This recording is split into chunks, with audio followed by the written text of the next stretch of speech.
guys, my name is Bethany and I am the Yogi Witch.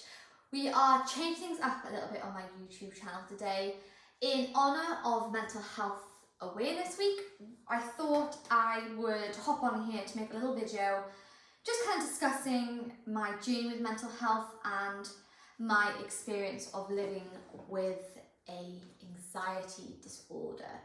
So it's going to be quite intense conversation, I don't know. It's going to be, yeah, I'm excited. I'm a little bit nervous, you might be able to tell. But get yourself comfortable and yeah, I'll meet you in a moment to talk.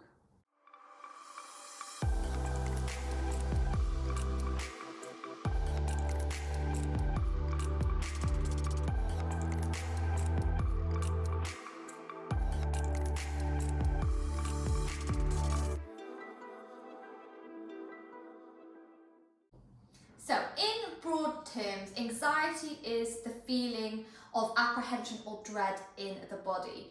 It is a natural response. We all experience it on some form, from mild to severe.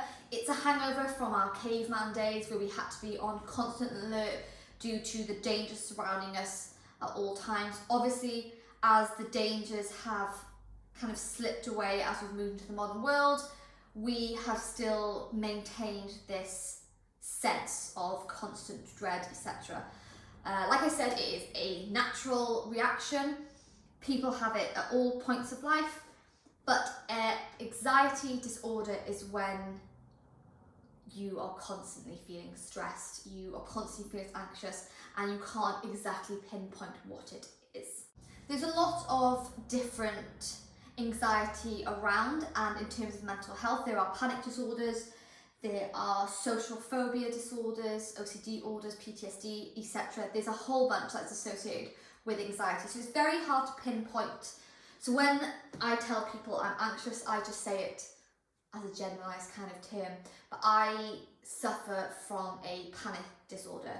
So the symptoms of my anxiety and my severe kind of state of stress is panic attacks and a constant fear, a constant state of being in fear. When you suffer from a panic disorder, you are constantly aware of triggers. You're constantly afraid of saying the wrong thing, of doing the wrong thing, of being in the wrong situation, of something going badly. You are very aware of your triggers and you make a conscious effort to avoid them. It's a never-ending cycle because you try to avoid what it is that's triggering you. So you avoid social situations, which makes you anxious and worried that you're not going, and people are talking about you, which then makes you want to avoid such situations more. So it's just like a vicious cycle that is very hard to get yourself off of. This is personally what I suffer with, not so much maybe social phobias, but constantly being frightened, and I'm not sure what I'm frightened of. So I've suffered with anxiety my whole life. It wasn't until I was around the age of 24 that I realised I had suffered from anxiety my whole life. Everyone in my family just, if you ever asked my mum to describe me, she just said I was a very stressy child, I was always a worrier. And when I look back at my childhood and I look back at how I felt, I was worried a lot. I felt stressed a lot. I felt stressed about what my friends thought about me. I felt stressed and worried about any form of test. When I used to have a spelling test, I wouldn't sleep the night before, and I wouldn't have told my parents that I didn't sleep the night before. I would be just so frightened of getting anything less than 20 out of 20. I'd have such a sick feeling in the pit of my stomach, and it wasn't until I completed that test that I'd feel any sense of relief or weight lifted off my shoulders and I could relax and enjoy the day. I felt like this all the time as a kid, really. I was a very happy child and I had a very happy childhood, I'm not disputing that. But when I think back to my emotions, the one that sticks out for me is feeling worried and feeling stressed all the time. And I'm not really sure what I was stressed about. It could be anything and everything. This state of being worried or being stressed about things really has just continued from being a child all the way up through my teenage years and my young adult years.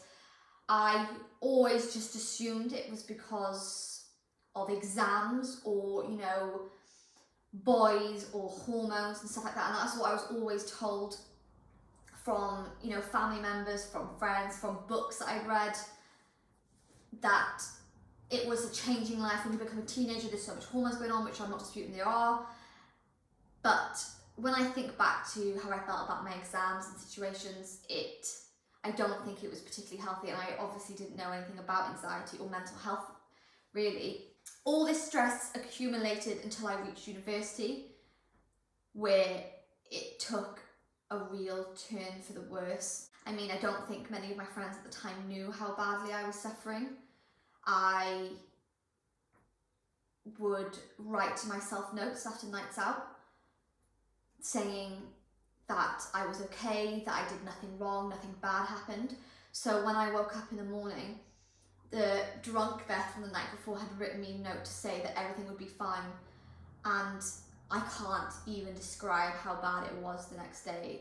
Like, high anxiety is a real thing from the alcohol, etc. But mix that on top of my already anxiety disorder, my undiagnosed anxiety disorder, it was really just a melting pot of just a bad experience. And I loved my time in university. I had a great group of friends. I had some truly best friends, and it was a great time. But there was a lot of stuff that people didn't know was going on, such as in the middle of a party, I would, you know, take myself off to the bathroom, and I would have to sit down for just a few moments to kind of calm my breath and calm my shaking hands and look around and just trying to, like, I felt like I was floating, like I wasn't really involved in the situations. And then the next day, if my notes didn't work for myself, you know, telling myself that I was okay, I would constantly ask my friends if I said anything bad to anyone or if I acted inappropriately. Even though I was sober enough to remember, I would still have to reassure myself, and I would avoid people or social situations that I'd convinced myself that I had said something stupid. And, you know, I don't think I put myself out there as much as I would like to have. I didn't join any clubs because I was nervous, and yeah, don't think I did. I tried as hard as I could in university because I was frightened to put my hand up, or I was frightened to get anything wrong. After I came home from university from my undergraduate degree, I moved back home, I got myself a job, I was doing quite well, and then I ended up in a relationship that was extremely, extremely toxic, with somebody who was very controlling and very emotionally abusive. And I think my already insecurities took a huge hit. After that relationship ended, I met my now partner, and life was really good. I was very happy. I think as happy as I'd ever been. I felt free of the control and the abuse from the previous relationship, and I went off to university down at Exeter to do my masters, and that's where everything really kind of came to a head and I hit rock bottom. When I think of Exeter, I think of just complete darkness, really. Even though I had a great relationship and I had made some really amazing friends, it just is a very dark time to me, and it's even frightening when I think about it now. I don't know what happened. I just ignored the feelings of burnout, I ignored the feelings of stress. There was so much new going on with me at once, and then topping that with, you know, financial problems and kind of social nervousness and assignments and being in a completely different place. I'd never been properly to Devon before, and I'd moved from Pembrokeshire to Devon, which is quite far away. I think it was just too much, and I just ignored all the warning signs that something was coming, until one day it just hit a point of no return. I felt completely alone. I was full on convinced that I was losing my mind. I would have panic attacks daily on the bathroom floor, and I didn't sleep. I would sleep on the floor because that's the only place I find comfortable. I'd phone in sick to university. I would tell my mum that I wasn't feeling well, or I'd lie. and say it was going amazing. I lost friends because I just completely avoided friendship groups or ignored texts. I don't think I gave it my true effort. I became so frightened of losing the one person that made me so happy, because I was frightened to tell him the things that were going on in my mind, and it was so hard to articulate. It's just so hard to articulate anxiety, like, until you've experienced it. Oh my God, it's just so frightening. Episode was just not a good time. So my boyfriend helped me set up an appointment with a counsellor through an amazing local charity called Get the Boys a Lift. And I went to the doctor and I was put on medication and decided that I wasn't going to live like this anymore. Talking to someone that didn't know me and didn't judge me was one of the most amazing experiences of my life. It was absolutely, oh God, it felt like someone had ripped tar off my chest, that I could breathe again. Going in there once a week for an hour and just telling somebody all the deep, dark secrets I felt I couldn't tell anybody else, all the crazy things, all the things I thought were crazy in my mind, having her understand was like someone had thrown me a life raft in the middle of a storm. It was incredible. The medication helped me get to an even point where I was able to rationalize things. I was able to clear the fog in my mind, and then pair that with the counselling was a real lifesaver. So it's been 3 years. I still go to counselling every 8 weeks at the moment. And I'm still on the medication, which I have absolutely no shame about. And yeah, life is good. So I put up on my Instagram story about a week ago, just kind of like a box that you can send me questions. I don't know what it's called, poll, questionnaire. Anyway, where you can ask me anything about some self-care, etc. So I thought I would answer some of your questions now. The first one is, how do you know what's building anxiety? Is it just a stressful situation, or can you tell it's more? It's interesting. Anxiety is different for different people. I am very self-aware due to all the counselling, and I am quite emotionally aware of my own feelings. So I can tell when my burnout's coming. I can tell when an anxiety attack is coming, not a panic, an anxiety. So an anxiety attack is a accumulation of stressful situations or situations your body is perceiving as dangerous, and that will take it to a head where you have an explosion, like a volcano explosion. A panic attack is very quick and it's very sudden. So a panic attack, like I said, is very quick and very sudden. It'll hit like that. You don't really know it's coming. Whereas anxiety, you can feel it building. A panic attack just hits you straight away. And when you have a panic attack, you have feelings of dizziness, of having a heart attack, feeling like you're floating, you're dying, etc. It is a very distressing situation, a panic attack. In an anxiety attack, you do have a little bit more of a rational mind to kind of bring yourself back. From my experience, I find with an anxiety attack, with a panic attack, it comes out of nowhere and can last anywhere between 5 and 20 minutes, and you just got to breathe your way out of it. You just got to ride with it, ride the wave. So I don't know when a panic attack is coming.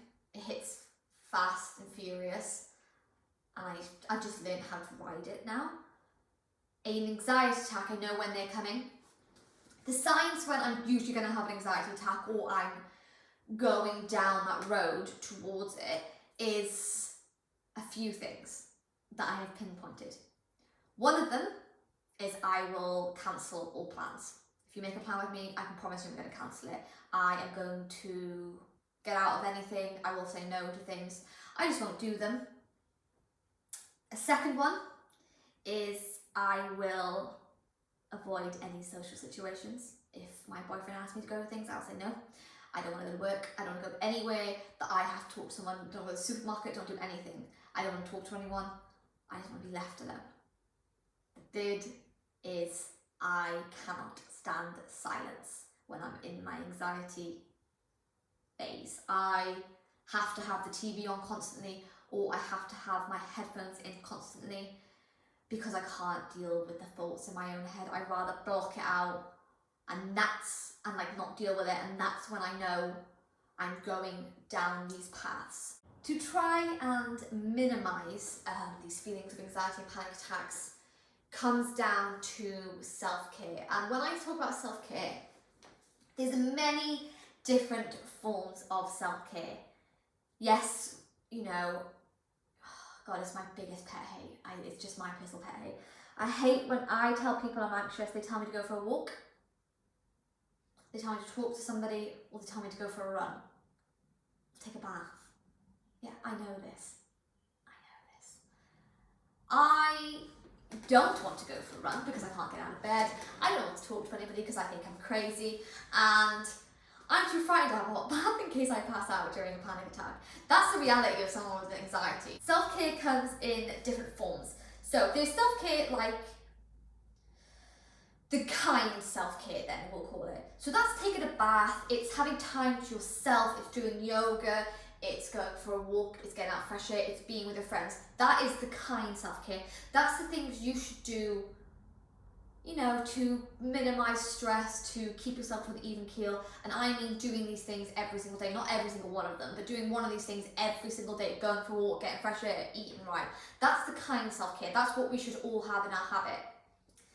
The hard self-care, and it's the self-care that 99.9% of us avoid because it's difficult, is the one that's going to minimize, to slow these processes down, to prevent panic attacks, to kind of get yourself into a good place.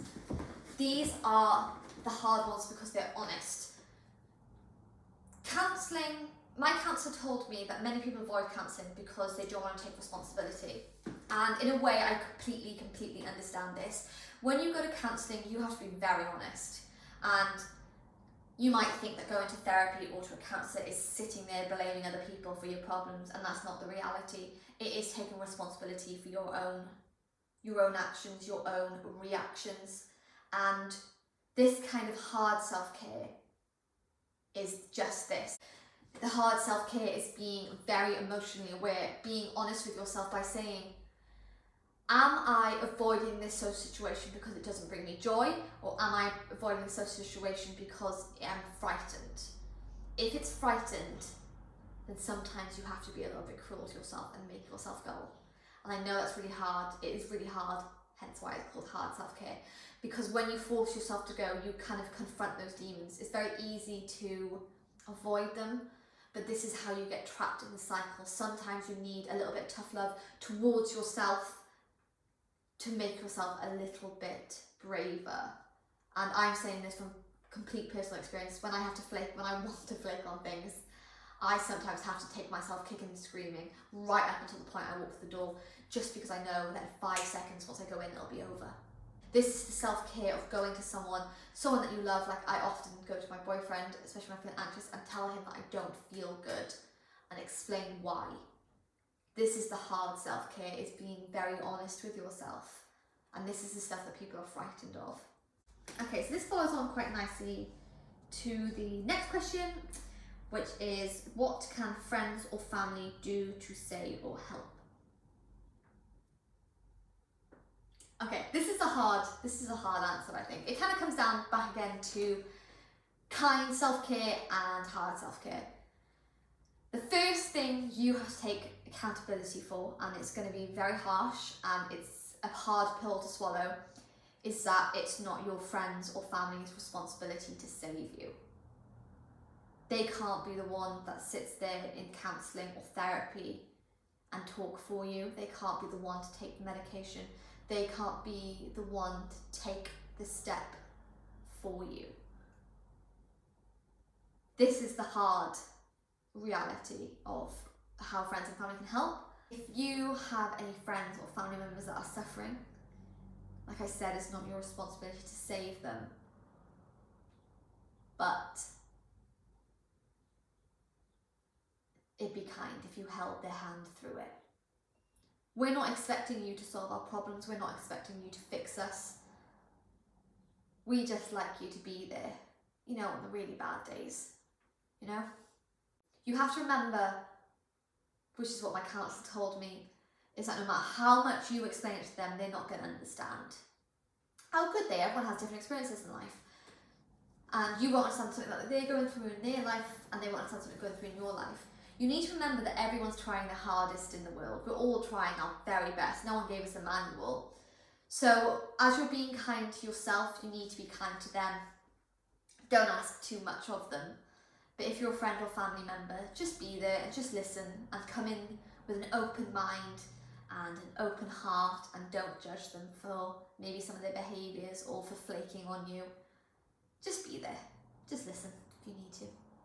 And hold their hand. Okay, so the final question I'll answer for this little TED talk of mine, because I've been drawing on for a while, I do apologise, is how did yoga help you with your mental health and anxiety? Without coming across as too dramatic, yoga saved my life. It, hand on heart, saved my life. My mum took me to a yoga class because I was so anxious, and with actually my teacher, who's still my just absolute inspiration in life. For 1 hour, I didn't think about anything else. I got so caught up in the flow because I couldn't do it, and I was sweating, breathless and looking around, but for 1 hour I just didn't think about anything else.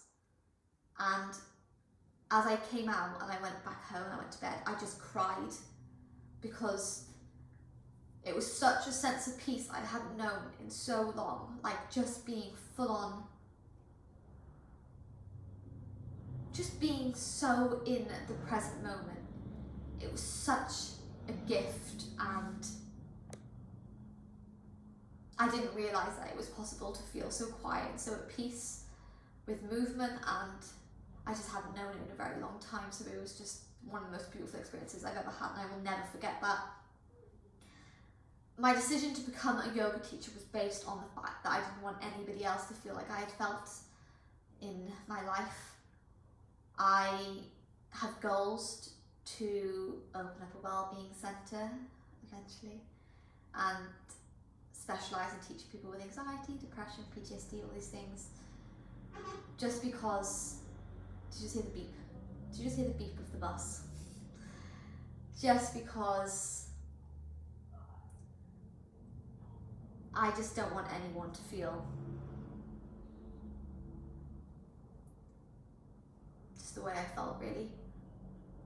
I think yoga can teach us just so much about life, about the beauty in silence, the beauty in movement, the magic of our own bodies, of our own souls, the sense of community when you go to a yoga class, and the feeling that you're never really alone. And that's what I've experienced with my yogis and my students, is that I never really feel alone. I have something that's mine and I can do whenever. I don't think I would be where I am in life now if I hadn't been for discovering yoga. And that is the honest to God truth. Like, I really don't think I would. And I love yoga so much for just so many reasons. And I don't think I'll ever be able to truly express how grateful I am for my yoga practice. It's just, it means so much more to me than I think that anyone could ever possibly know. All I want you to know, if you're suffering from anxiety or any form of mental health disorder, if then you're watching this video, is that it does and it will get better. I never thought it would. I just assumed I would always be a stressy person. But I never thought I could be where I am today. I have bad days, as you do. We're all human. We have ups and downs. But I have so much faith and stability in knowing that it's just a bad day. It's not a bad life. And there's so much power in that knowledge. There's so much safety in knowing that these emotions will pass. And even though I'm frightened when I have a panic attack, I know that it will pass and it can get better, and it will get better. I promise. I just promise this to you. But thank you for listening to my experiences and my journey. I'm sorry if I went on for a bit much. I'm just very proud of where I am today, and I have no shame in my mental health game. I have no shame in my experiences. These experiences made me stronger, they've made me kinder, they've made me more compassionate, and they've made me so much more attuned with the world and with people. If you want to know more, or you need people to talk to, or helplines, there are some numbers included and links included at the end of this video. But thank you so much for listening to me, and just know it'll get better, and life's good. I'll see you soon.